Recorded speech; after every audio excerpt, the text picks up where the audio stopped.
think when it comes to the countries of Southeast Asia, there's a number of security issues that come into play. One of them is the region is quite a big importer of oil.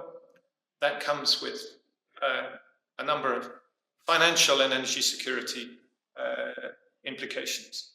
So right now, Southeast Asia as a whole pays about $130 billion each year for imported oil. And that price can, of course, fluctuate. And as it fluctuates, that creates issues for balance of payment. It can also create issues for those governments that continue to subsidize either transport fuels or other fuels, because when the price goes up, they have to pay even more for bringing those into the system. So that's one aspect of this. So imported fuel gives you exposure to international events.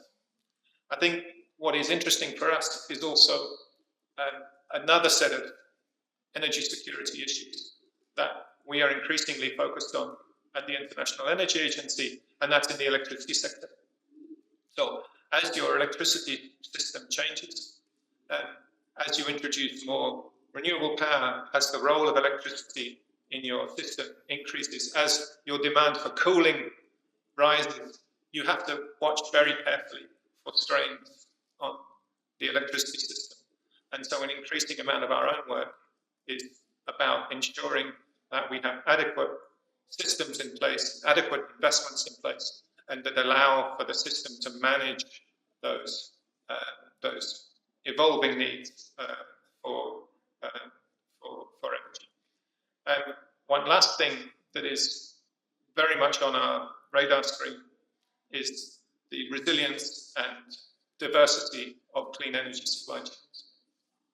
Because we've had lessons from energy history that once you have high reliance on a single source of energy, or a single supplier of energy, or a single route for energy, that creates a vulnerability.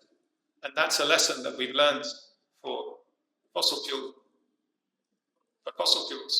But it's also a lesson that we should be having in mind when we think about the new clean energy economy. I've described kind of three areas. There's the traditional oil and gas area, there's electricity, there's kind of critical minerals and clean energy supply chains. And the policies that reduce risk in each of those areas are quite distinct. So maybe in the oil and gas space, you need to make sure that infrastructure is resilient, and there is a role for stockholding when it comes to oil. But there's also an important role, in our view, for long-term policies that limit dependence and limit vulnerabilities. The faster you move with clean energy transitions, the less you are vulnerable over the longer term to high import bills and exposure to some of those risks of unpredictable market events, or the geopolitical events, or extreme weather.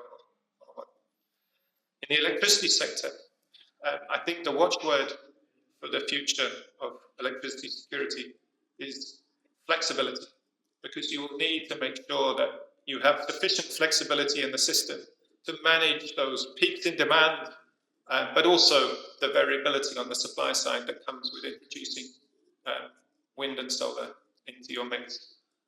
That means dispatchable generation is important. Robust grids are extremely important. And in Southeast Asia context, that doesn't just mean national grids, but more interconnected regional grids. Storage is extremely important. Demand response, so the ability of consumers to get signals from the market about when they consume is exceptionally important. And I think we need to look also at emerging technologies that allow us to, both on the software side, so potentially roles for artificial intelligence to help put all of this complex picture together, but also the way in some emerging technologies can help us with those short-term and also seasonal flexibility needs.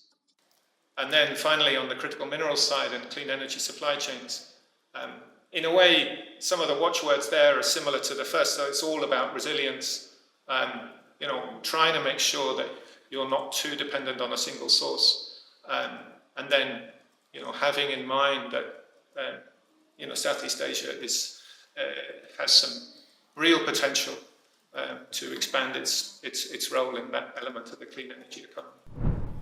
So there's a supply angle here. You need to make sure that the investments are in place that expand the generation. And we would argue that many of the most cost competitive generation options are also clean generation options.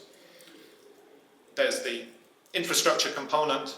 So grids are so important for managing the expansion of energy use for understandable reasons, but they become even more important once you start moving into this more variable energy system of the future.